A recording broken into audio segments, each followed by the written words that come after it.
Olá, queridos.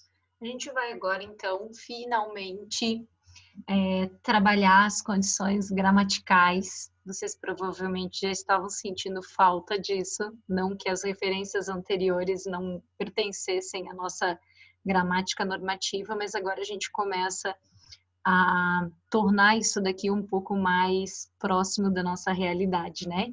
Então, a gente começa com introdução à fonética, um conteúdo que a professora gosta bastante e que eu tenho certeza que vocês também irão gostar, porque digamos que ele seja a base que sustenta várias informações da nossa gramática e o próprio material do poliedro vai dar sequência a isso. Então, a gente vai iniciar com a fonética para, por exemplo, trabalhar com a acentuação, com a separação silábica, né, que é a translineação. A gente vai conversar sobre a estrutura da grafia, porque ela distingue o uso de determinadas letras. Então, do que a gente está falando? Esse vídeo de hoje é um vídeo mais de introdução mesmo, sem uma preocupação recorrente com as regras, mas para a gente compreender um pouquinho o chão que a gente está pisando. O que é fonética, para que ela serve, como é que ela se distingue dentro da nossa estrutura gramatical. Então, dentro disto, o que é a introdução? O que é a fonética, né? É o estudo, então, nada mais é do que o estudo que articula a nossa representação, fisiológica ou não, dos sons. Em outras palavras, né, a realização concreta desse som. Quando ele pronuncia, por exemplo, a palavra dia, para a fonética importa identificar essa transcrição aqui embaixo, a translineação. Se eu falo dia ou se eu falo di, tá vendo? O i e o a.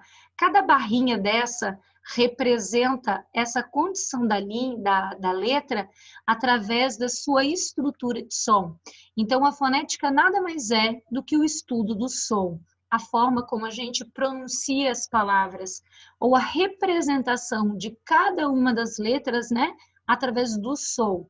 Isso daqui são os nossos, digamos que todos os termos, as expressões, a parte do nosso corpo que a gente vai usar, vai movimentar para a representação do som. Desde onde ela sai, né, nas cordas vocais, mas isso vem muito mais abaixo, que vem desde o ar que a gente vai reproduzir, né, através dos nossos pulmões.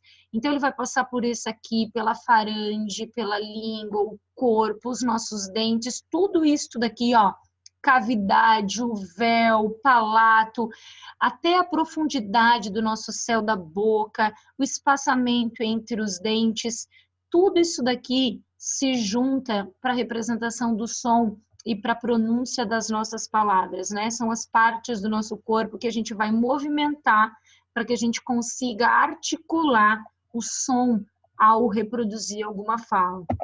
A fonologia é a parte da fonética que estuda os fonemas, então, o som separadinho. Quando eu tenho, por exemplo, aqui embaixo, ó, isso daqui é um signo linguístico, a gente já conversou sobre isso. Uma unidade acústica que a gente tem da palavra casa, ela está sendo representada de 3 formas. Isso aqui é o signo linguístico, aquilo que é e o que ele representa para mim. Mas a gente tem o significante e o significado. O significante a gente tinha visto, ó, que nada mais era do que essa representação entre as letras e o som. Isto daqui é a escrita, a casa. Elas são representações dos nossos sons. Isto daqui, ó, é a minha transcrição fonética. Quando eu pronuncio casa, esse símbolozinho que eu coloco aqui é para dizer que a primeira sílaba, ó, é a sílaba mais forte. Se a sílaba mais forte fosse usar, a gente colocaria esse apóstrofozinho aqui. Então, eu tenho casa. O som desse C é o som do K, que tem aqui. O som deste S, quando a gente tem entre vogais, né? Ele tem um sonzinho de Z. Então, a gente está colocando aqui a transcrição fonética. A palavra casa é dotada de 4 letras e 4 sons. Existem palavras, por exemplo, que a gente vai ter 4 letras e 5 sons. ou 4 letras e 3 sons. Não há uma correspondência obrigatória entre letras e sons, justamente porque a gente vai tentar interpretar, reproduzir, né, essas referências que a gente tem entre unidades que sejam tão distintas, tão diferentes. Está vendo que eu representei de 3 formas, né? Imagem, signo linguístico mesmo, a palavra e a transcrição fonética. Então, os fonemas, que são essas unidades mínimas que a gente tem, quando você pega uma palavra, cada letrinha dessa tem uma representação de um fonema. E eles são classificados em vogais, semivogais e consoantes. E essa classificação, ela é resultado da forma como eu a reproduzo foneticamente. Quando a gente pegou o alfabeto, por exemplo, quando alguém pegou esse alfabeto, a divisão entre vogais e consoantes, ela não foi feita de forma aleatória. Ela foi feita exatamente da forma em como, né, esse som foi liberado do meu pulmão até chegar ao externo, ao lado de fora do meu corpo. Como assim, Dai? Como é que eu dividi? Quando você reproduz uma palavra, uma letra, ela foi constituída de vogal, todas as linhas, letrinhas que passassem livremente pela boca. Não haveria nenhum obstáculo que impedisse a passagem do som. Por exemplo, eu não fecho a boca, eu não tenho movimento da língua, eu não tenho movimento dos dentes. O ar sai livremente. O mesmo acontece com o e, i, o, u. Todas as vogais passam livremente. Por outro lado, foi chamado de consoante todas as letrinhas que, ao serem liberadas, né, que o ar libera lá dos meus pulmões até sair, ele passou algum tipo de obstáculo, seja pela boca ou seja pelo nariz. Quem são os obstáculos que o ar enfrenta ao percorrer todo esse meu caminho, né, desse meu aparelho de fala? Todas as representações que eu tenho ali, língua, dente, lábios, tudo isso vai impedindo com naturalidade a passagem do som. Então, ela se transforma ou foi classificada em consoante todas as letras que passassem ou que tivessem algum tipo de obstáculo ao serem reproduzidas. Por exemplo, o B, B. Quando a gente vai reproduzir o B, vocês vão ver que eu fecho e abro a minha boca, ó. Os lábios se tocam, então o som não passa livremente, ele vai passar por um obstáculo. O mesmo com o C, D, E, o D, F, desculpa, G, J, M. Vocês vão perceber que a boca abre, fecha, que a língua se movimenta, que ela toca, né, em cima, quase o céu da boca, volta, que ela toca a parte de trás dos nossos dentes.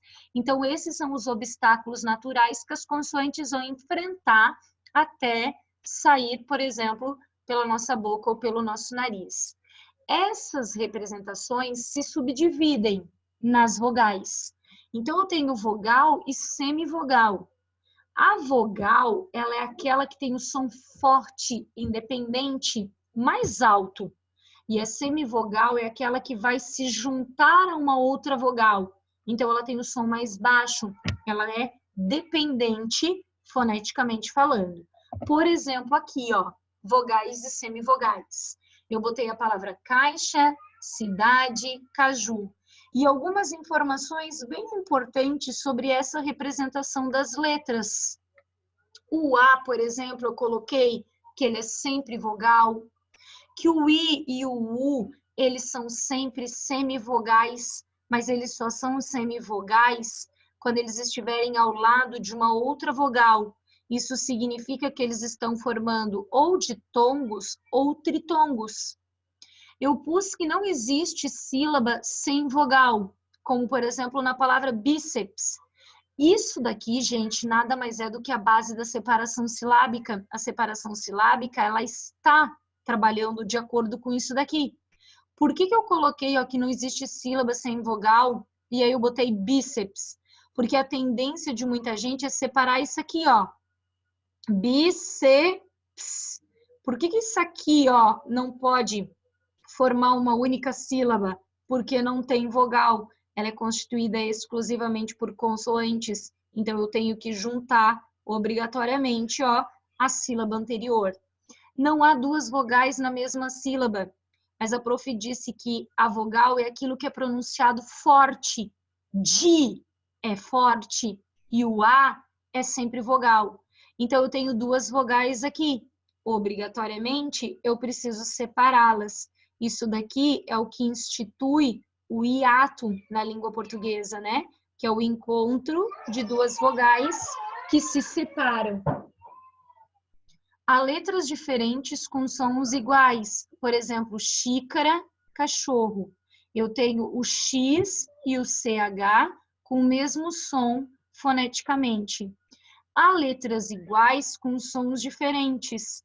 Por exemplo, casa, sapato. A mesma letra com um som completamente diferente, ó. Som de Z e o som do S, que é esse sopro. E há letras que não possuem sons, que são as nossas consoantes mudas. Por exemplo, homem, que eu não pronuncio, amígdala, que eu não pronuncio esse G. E óbvio que existem outras construções que a gente vai ver no vídeo, né? No próximo vídeo. O dígrafo, que são duas letras com um único som. O dífono, que é uma letra só com dois sons. Então, essa dinamicidade a gente vai vendo depois nos outros vídeos. O X, né? Que é uma letrinha só e que pode possuir 4 sons diferentes, é a letra mais dinâmica que a gente tem. Ela tem som de X, ela tem som de S, ela tem som de Z e ela tem som de KS. Aqui, só para configurar esses exemplos que a prof colocou, que nada mais são do que a comprovação do que tem aqui. Caixa, por exemplo, na minha separação silábica eu faço dessa forma. Caixa. Como não existe sílaba sem vogal, obrigatoriamente este A é o quê? Vogal. Caixa. Como não existem duas vogais na mesma sílaba, uma vai ser a vogal e a outra vai ser a minha semivogal. O A é sempre vogal. E o I, a prof colocou que são sempre semivogais. Eu posso comprovar através da tonicidade do som. Cai, qual é o mais forte? Ai, o A é mais forte, né? Vogal tem som forte, independente. O I, que é a minha semivogal, tem esse som mais baixinho, né? Ai, ele se junta na escrita. Só que este I só será semivogal se ele estiver junto de uma outra vogal. Se ele vier sozinho na sílaba, ele obrigatoriamente é a vogal. Não existe sílaba sem vogal. Vogal, vogal. O mesmo acontece com o, tá vendo? Ele é uma semivogal ao lado de outra vogal. Aqui dentro, ele é uma estrutura única, o som dele se difere, ele é uma vogal. Tudo que a gente for ver daqui para frente, de tongos, tritongos, hiatos, eles só existem dentro do campo da fonética. Então, eu preciso pronunciá-los para que exista a existência, né, deles dentro da minha frase. Esse aqui é um ditongo oral do tipo decrescente, porque o som vem do mais forte e vai para o mais baixinho. Essas minhas transcrições, elas têm um alfabeto fonético. A gente não vai ter que decorar, mas a gente vai conhecê-los, né? Vai reconhecê-los. Esses aqui são bem importantes. Esse aqui é o fonema que eu uso para o dígrafo CH e é o mesmo que eu uso para o X, porque tem o mesmo som. Chave, por exemplo, transcrevendo foneticamente, ficaria este aqui, dentro de uma barrinha, né? O A, o V e o E. E aí eu teria transcrição fonética. Seria uma palavra, por exemplo, constituída por 5 letras, mas apenas 4 fonemas, porque aqui eu não tenho o som do C e do H separado, né? Eles têm um som só, como se fosse o do X. O LH, esse daqui é o fonema que representa, ó, como por exemplo, telha. Olha a transcrição fonética. Aqui eu coloquei ao contrário porque eu não achei esse mesmo símbolo, tá vendo? A perninha para cima, né? Aqui a outra mais baixinha, mas não tem problema. Essa aqui é a representação do dígrafo do LH. Duas letrinhas com um único som. Tá vendo que há uma diferença entre a quantidade de letras e a quantidade de som que ela reproduz? Significante aqui, né? A referência dos dois, do que eles me trazem. O NH é esse Nzinho aqui. Então, rainha, por exemplo, Ra, o R eu pronuncio, o A, o I, tudo certinho. Então, eu colocaria Ra, I, aí eu ponho este símbolo e o A. Depois a prof vai ensinar para vocês certinho como é que eu faço a transcrição fonética desses termos, tá? Mas só para vocês reconhecerem. O Q e o C, né? Quando tem som de K, a gente representa com esse K aqui. Todas essas aqui, ó, são representadas foneticamente pelo S. Os dois R's, a gente põe o R maiúsculo para fazer a distinção de um R só, que a gente põe o R minúsculo. Então, isso aqui são os dígrafos, tá? Todos eles aqui são os meus dígrafos consonantais e as representações fonéticas dele. A gente tem tudo isso aqui também de fonemas, ó. E aí, cada um deles com exemplos, só para vocês observarem, né? Como é que eu faço o fonema deles. Não precisa decorá-los, né? Ou representá-los de uma forma diferente. O próprio C, ó, tem som de K, como por exemplo no taco, tem som de S, como por exemplo no açude. O D, ele é biunívoco, né? Ele tem sempre o mesmo som, não tem nenhuma representação diferente. Medo. O mesmo acontece com o F, ele é sempre biunívoco. O V, né? O T. Depois a prof vai explicar para vocês direitinho o que é ser biunívoco. Mas aqui são só algumas representações, ó, das consoantes e dos fonemas que elas podem ter. O X, ó, com som de X, como em xícara. X com som de S, como no texto. O X com som de KS, como em fixo. E o X com som de Z, como por exemplo em exame. Então, é a nossa letra mais dinâmica mesmo em estrutura fonética, tá? Mas a gente vai trabalhar certinho depois. Isso aqui é para vocês entenderem um pouquinho o que a gente vai trabalhar, né? Como a gente vai trabalhar. Esse W que tem aqui é bem interessante. Depende do processo da formação dele, né?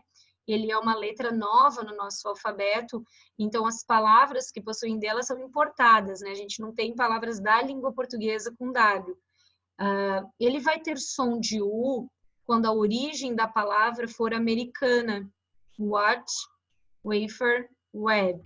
E ele tem som de V quando ele for origem alemã, como, por exemplo, Walter, Wanda, Volkswagen. Então, depende muito da origem dessa palavra. W com U, aí eu colocaria aqui o U, por exemplo, na hora de transcrever foneticamente, tá? Então, só uma curiosidade com relação a isso daqui. No próximo vídeo, a prof vai fazer certinho como transcrever foneticamente, como reconhecer os dígrafos, como classificar em ditongos, tritongos e hiatos. E aí a gente vai fazer vídeos separadamente para vocês conseguirem compreender cada uma dessas etapas, tá? Por enquanto, o que vocês precisam saber? O que são essas representações de fonema, que fonética é a parte da língua portuguesa que estuda o som, então isso é super importante para a gente, e aquelas construções ali de vogal, semivogal, a consoante, de que não existem duas vogais na mesma sílaba, para que a gente consiga fazer a transcrição fonética direitinho, tá? Então é isso.